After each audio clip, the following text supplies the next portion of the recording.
Shalom Aleichem, on est tout dans Périgimène, la permission de pouvoir parler mal sur un mécréant, sur un rachat.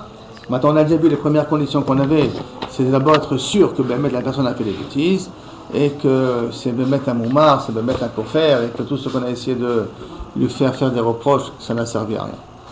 Deuxième condition, Tnaï Rishon maintenant qui ne sont pas liés directement à est-ce qu'il a fait la faute ou pas fait la faute. Quand est-ce qu'on a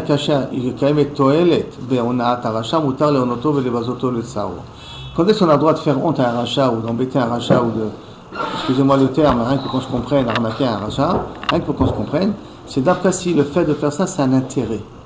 Un intérêt pour... personnel faire, non, un intérêt pour... pour faire réagir le rachat en question. Et donc, trois sortes d'intérêts. Pour le faire tchouva, parce qu'il va se voir qu'il est un petit peu au banc de la société, on ne va pas lui faire des sales coups, donc pour le forcer à faire tchouva, ou pour protéger quelqu'un d'un nezek potentiel qu'il peut faire. Pour protéger d'autres personnes qui n'ont pas de mauvaise influence de cette personne-là. Pour que les gens prennent une distance de ce comportement de Sharasa, Meganot pour aller à Ren. Et bien, là, les briotes, il n'y en a pas ceux qui ne sont pas tout à fait yachar. Donc, à ce moment-là, ça va nous permettre de se protéger. La première toilette vachnia est toilette yeshira, c'est un intérêt direct. Ça veut dire de l'arziro le mutav, donc je vais lui parler du mal, ou je vais me mal comporter avec lui pour être marzir autobitchouva, ou pour protéger d'autres personnes qui risent nifga de la personne. Ça, c'est là où si l'antagonisme ne fait plus partie du Ham Israël. Il a perdu le titre de Hamitecha. Il va au prêter le Perikbet, on a déjà développé ce sujet-là dans le deuxième chapitre. À Tolet Ashleshit, la troisième, que les gens s'éloignent de son mauvais comportement, il Tolet Rechoka, Sheutra, Raklape Adam, Shatsa Miklal Hamitecha. Ça, on a le droit de l'utiliser que lorsqu'on parle d'un cas qui n'est plus dans le cadre de Hamitecha, comme on l'a dit, un Moumar Le'achi, c'est ainsi de suite. Là, va nous donner, mais sur lui qu'on parle maintenant. Le Petar Bet HaKnesset, exemple, il va amener plusieurs exemples. Le Petar Bet HaKnesset, Aman Adam, Bishan le Shabbat. Entrée de la synagogue, on a vu quelqu'un en train de fumer. Ça ne se fait pas Shabbat, près de la synagogue.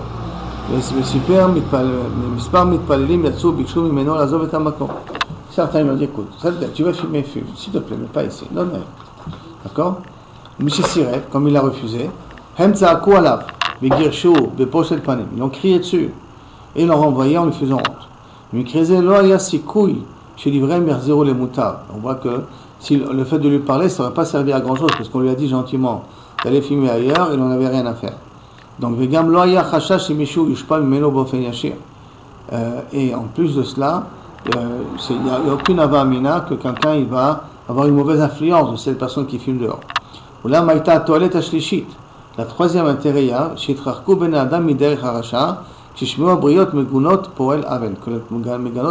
quand les gens ils vont voir qu'on rejette des gens qui se comportent mal, qui se comportent en déshonorant le Shabbat, alors les gens ils feront attention à ne pas faire de la vérote parce qu'ils voient que la société elle réagit négativement à des gens qui font des bêtises pareilles. Cette toilette-là, cet intérêt, n'aurait pas pu la faire si ce n'était qu'on avait vraiment affaire à un rachat qui sait très bien que c'est assaut et que quand même il se permet à fumer pendant le Shabbat, dans la synagogue. Autre exemple. Qui peut arriver souvent qu'un prof, l'élève il dérange un petit peu trop, il le met au coin de la classe. Mais qui renvoie aujourd'hui. Le coin de la classe, c'est plus, on fait plus ça aujourd'hui. On renvoie directement de la classe. Mais à mon époque, je me rappelle qu'on me mettait au piquet. Davarze, comme chez toi en Maroc.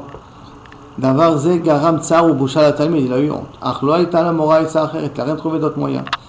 Davar nasa kede l'ashpia la talmid, il est n'a fait. Son but à lui, c'était pour que l'élève il se réveille, il dit qu'il arrête de déranger la classe. Bien que le talmid continue d'être un ben Torah, un mitecha, il continue d'être un juif à part entière. Quand même, j'ai le droit de le faire pour le faire raisonner de son mauvais comportement. Donc, bien entendu, il faut que les autres conditions, que je lui ai parlé avant, que j'ai tout essayé pour essayer de le calmer, ça n'a pas servi à grand chose. Malheureusement, des enfants, il s'est mal comporté envers son père. Ça arrive souvent. Devant les autres frères. Il a crié sur son fils là qui s'est mal comporté. Insolent, comment tu parles de tellement d'insolence devant ton père? Le fils il a eu honte. Le but c'est pour pas que les autres enfants apprennent de son comportement. Et גם כדי שאותו בן לא ישנה בעוולתו, pour pas qu'il répète sa bêtise. לכן הדבר הזה מותר, ces choses-là les permis, למרות שהבן לא יצא מכלל עמיתך, bien que le ben est toujours dans le cadre עמיתך, mais bien entendu, cette solution elle est permise si elle a un intérêt constructif et positif.